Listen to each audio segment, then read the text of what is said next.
Americans. We give you the list and require Filipinos to get a booster shot. More from Caroline Bonkin. Romeo Jimenez got a single dose of the Johnson & Johnson COVID-19 vaccine mid-last year. He's set to get boosted but backed out because he's offered a different brand. Nagdalawang isip ako kasi ang gusto ko kasi talaga is parehas po nung Johnson & Johnson. Ayoko po na baka sa bandang uli magkaroon po ng side effect sa aking katawan. Hindi po kaya dahil senior na po kasi ako. He's among millions the government's wooing to get an additional dose as public interest in booster shots drop. As of Sunday, only 26% of eligible vaccinees got boosted.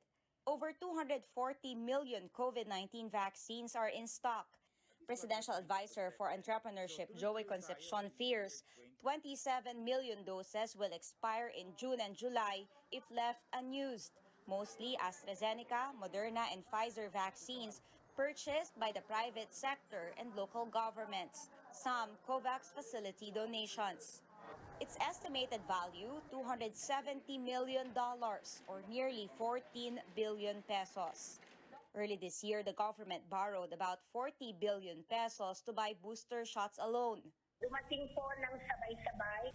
Kung mas maaga sana na i-distribute natin at ang problema sa kanila ay short expiry, tinatawag na shelf life. To encourage booster vaccinations, Concepcion reiterates his call to make booster shots a requirement in entering establishments. He's suggesting its implementation by July, giving the public and government time to prepare. Another surge of breakthrough infections could hit the now recovering economy. If we really want the booster, then we will have to follow what we did with the vaccination card. Or else people really take it, or they will take their time. Really take it, or they will take their time. At masasayang Kasalukuyan tayong nagre-review ng i-include pwede nang i-include ang booster or third dose of primary series. Tingnan natin kung 3 weeks tingnan natin pwede pa nating yung ating mga bayan. On Friday, health spokesperson Maria Rosario Vergeres says booster shots won't be required yet to be considered fully vaccinated. What does the public think about it? Hindi dapat gawing mandatory siya. Sapat na siguro yung meron kang first at second dose. Okay na po yung vaccination. Okay na po yung vaccination card. Masyado na vaccination card. Strict yung implementation kung isasama pa po natin yung booster. Mas maganda nga booster. Mas maganda nga na mandatory siya. Just to make sure na yung vaccine sa katawan mo ay may effect ba. Kailangan din lahat i-require. Kasi para patas tayo. The Vaccination Operations Center has asked the FDA to extend vaccines' shelf life. They're also sending stocks to bakuna centers like hospitals. And still on the table, the Philippines donating vaccines to other countries. Caroline Bonkin, CNN Philippines.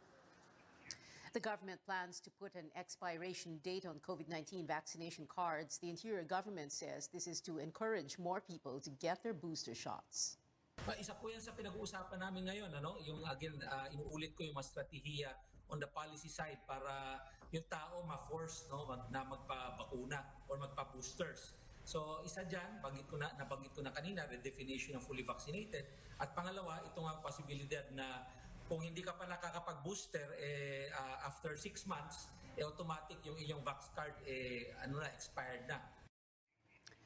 Meantime, presidential candidate Leody de Guzman lists suggestions to make sure millions of COVID-19 vaccines will not expire.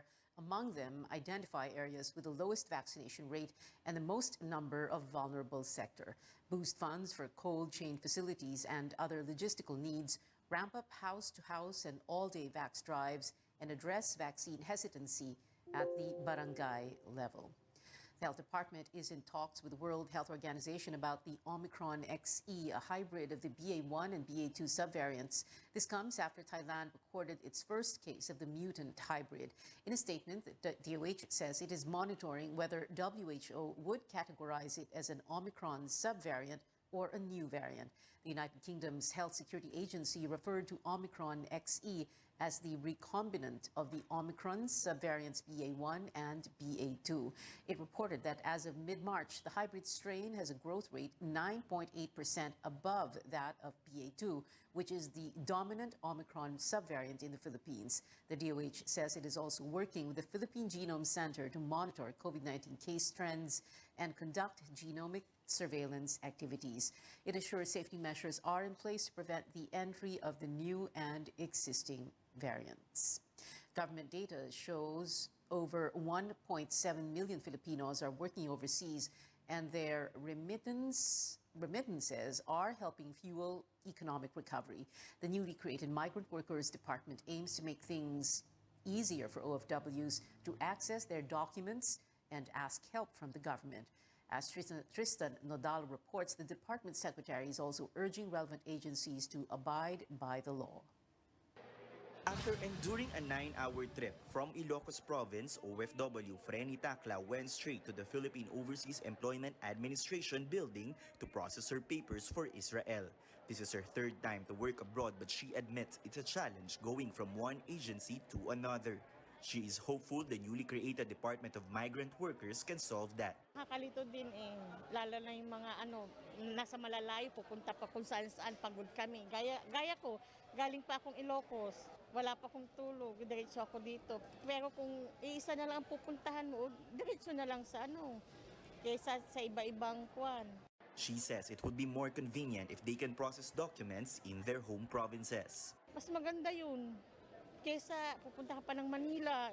Department of Migrant Workers Chief Abdullah Mamao vows speedy transactions for OFW documents under the new department. President Duterte signed Republic Act 11641, or the law creating the Department of Migrant Workers, in December 2021. Government agencies dealing with OFW concerns will be under the new department. The DMW has a 2-year transition phase before it becomes fully operational in 2023. After the preparation and approval of the IRR, we will be preparing the staffing pattern. That will be based on the implementing rules and regulations. Then from the approval of the staffing pattern, we will be preparing the proposed budget for the year 2023. But interpretations of the law vary, with the Labor Department insisting that attached agencies under DOLE will remain under its jurisdiction until DMW becomes fully operational. Mamao counters this. If the Department of Labor is claiming that the ILAB, the Polo offices, the Repatriation Center in the OWA, and that of the Maritime Polytechnic Institute are still part of the Department of Labor, that is their own choice. And we are here dealing with the law. And as far as I'm concerned, I'm sticking with the law. I will decide, I will act, and I will do anything that has something to do with the law. The Migrant Workers Chief also vows to expand the labor market for Filipinos by possibly lifting restrictions in Libya and Iraq. He will also study the prevailing deployment ban of household workers to Saudi Arabia. Tristan Nodalo, CNN Philippines. CNN Philippines is reaching out to Labor Secretary Silvestre Bello to clarify his position on the Migrant Workers Department. Coming up on Newsnight, the Lacson Soto tandem drops another senatorial candidate from its slate for openly endorsing rival Bongbong Marcos. And Philam artists take the spotlight in this year's Grammy Awards. We walk you through the biggest night in music here on CNN Philippines.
Welcome back to Newsnight, where we go above and beyond the headlines.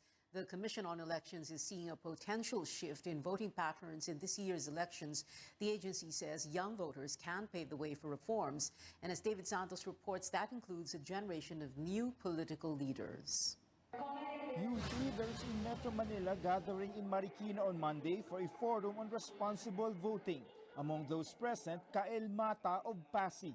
Bilang basta yung pagboto, kundi dapat nauunawaan namin yung proseso. Aside from taking part in a mock election, participants were also briefed on how the voting counting machines work, since many of them will also be first-time voters. Data shows the 2022 elections could be a national record with close to 66 million eligible voters. Of this number, 37 million are within the 18 to 41 age range, meaning, according to COMELEC, almost 6 in every 10 are considered young voters. In the 2019 elections, a third of the ballots cast were from young voters, which was significantly high for COMELEC. That number is expected to go up this year despite the pandemic. Active sila ng registration, so therefore we believe that it is very possible, very likely in fact, that they will also be very active in the elections themselves. The presence of young people in massive campaign rallies as well as their political engagements on social media could be a preview of the influx of young voters for this election cycle. Makikita mo na instead of having people voting the way their elders voted, you have potentially a generation that votes the way they want to vote because they want to vote that way. And that will result in, I think, the possibility of a new generation of political leaders as well. The change in voters' profile, officials hope, could also lead to a shift in voting behavior. This include doing away with illegal election activities such as vote buying, which seem to have become the norm in many areas. Nasa kabataan yung ating pag-asa. Kung mababago natin yung pananaw nila when they become adults, they will also resist vote buying. The Interior Department will hold similar forums nationwide in the run-up to next month's elections. David Santos, CNN Philippines. Are we seeing another group switching support for presidential candidates 35 days before the Filipino votes? A major volunteer network supporting Isko Moreno clarifies it has yet to decide whether it will follow the decision of its Cebu chapter to endorse Leni Robredo. Ikaw Muna Pilipinas Cebu Chairman Nick Malazarte believes Robredo has better chances of beating Bongbong Marcos. IM Pilipinas Secretary General Elmer Arganio says they respect the choice of their Cebu chapter. He adds their decision will be known in the coming days. Malakas din ang agos ng suporta kay Leni doon, despite na may gumagalaw kami doon at pumunta na rin si Yorme, hindi pa rin siya umaakyat na maging serious contender ni Marcos Jr., at least in the province of Cebu.